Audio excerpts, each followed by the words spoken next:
today's video, we're going to be discussing the latest information on the Halo MCC PC and Xbox platform flight with news on the custom games browser. So stick around.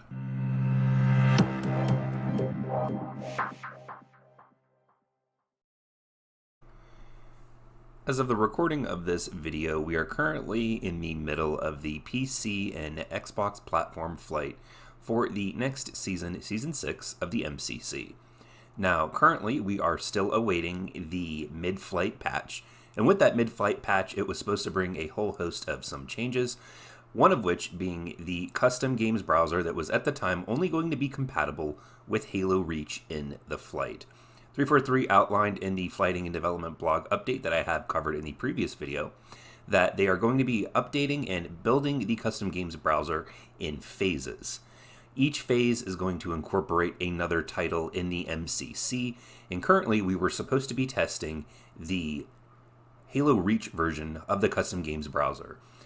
This, however, is getting pushed out of this flight.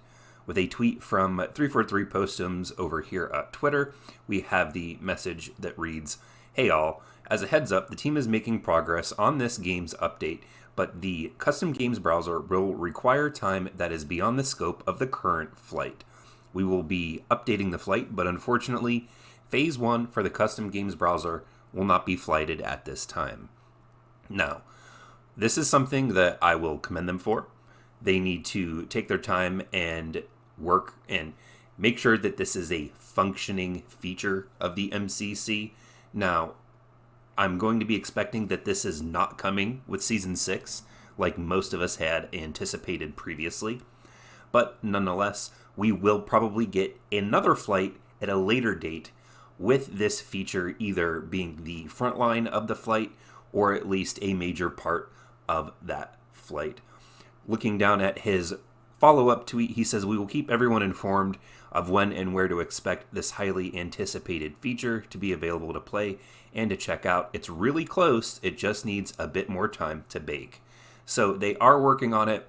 It is close, but with the scope of the flight that is happening currently, it's not going to fit in this flight.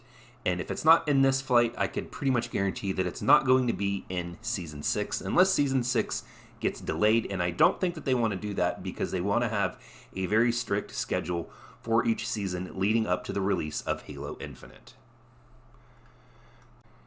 Now, currently, with the February and March flight happening and us awaiting the mid-flight patch, let's go ahead and take a look right now at the global known issues.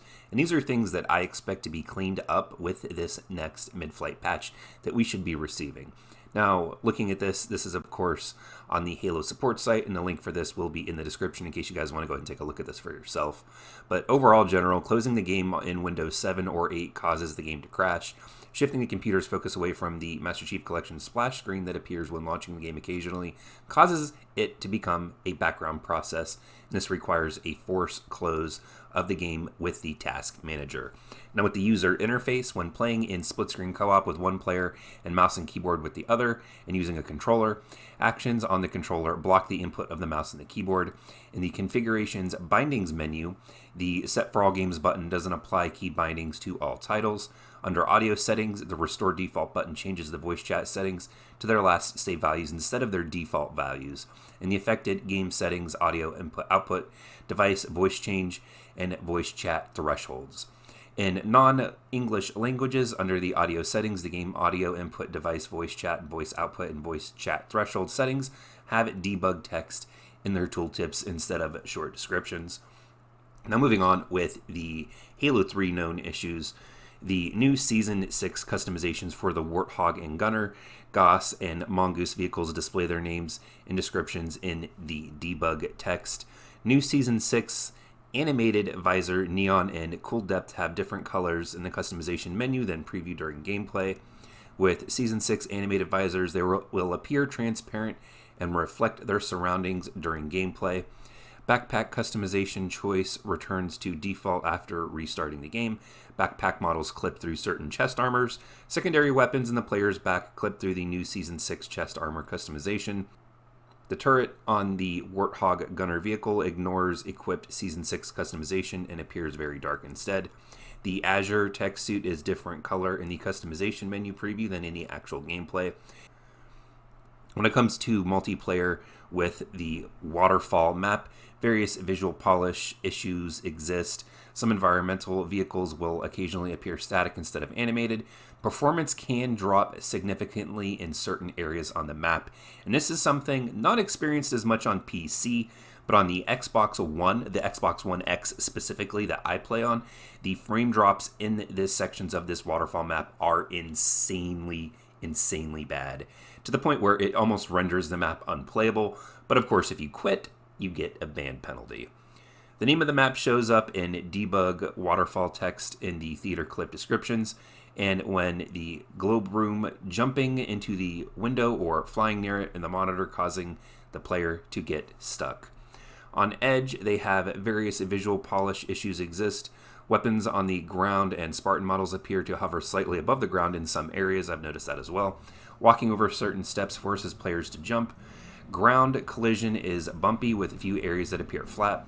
The top-down blueprint of the map is missing from the loading screen. Performance can drop in certain areas of the map, which I have not experienced on either PC or the Xbox. The performance on that map, to me, has been absolutely fantastic. And to finish out this, the map name in the theater clip description shows up as debug text. When it comes to Forge, the map waterfall does not have a kill boundary or invisible wall to prevent users from going too far outside the map. That I kind of like, and I hope that they end up keeping. And when it comes to Halo Reach known issues, the following are active issues for Reach. The gameplay, moving an enclosed area to face an open area on a map or a campaign mission, causes a significant drop in performance. This is the most common for PC players with unlimited frame rates. Now, I've had a few people asking me, when do I think, or what is the release date for the following season, Season 6? And generally, if you go by the history of the way 343 has been releasing the seasons and new updates for the MCC after flighting, generally it's anywhere from 1 to 2 weeks, but with the custom games browser being delayed and pushed out of this season seemingly, it seems that I'm not exactly sure if we're going to be on track for what I thought. Personally, especially with the flight extended, I would have originally thought either the 15th or the 22nd. But with those dates being pushed out, I'm going to naturally go ahead and now assume that is either going to be the 30th, which is a Tuesday, or even into the beginning of April, which is a 6th, the first Tuesday in April. So I would keep your eyes out for that. They don't necessarily announce this stuff too far in advance. It's usually anywhere from 3 to 4 days to maybe a week at most, with a trailer dropping online about when the new season is going to start. But honestly, I would keep an eye out for the 30th of this month or the 6th of April. Personally, my opinion. But as always, don't forget, in order to be part of the conversation and have your voice heard, hit that subscribe button and let me know what you guys think about the latest flighting and development process in the comment section down below. Don't forget to check out the links in the description. We've got the links for the Halo support site, Halo Waypoint, and of course, my social media and support for the channel is there as well. But until next time, everyone, thank you all for joining me here today, and I'll see all of you in the next video.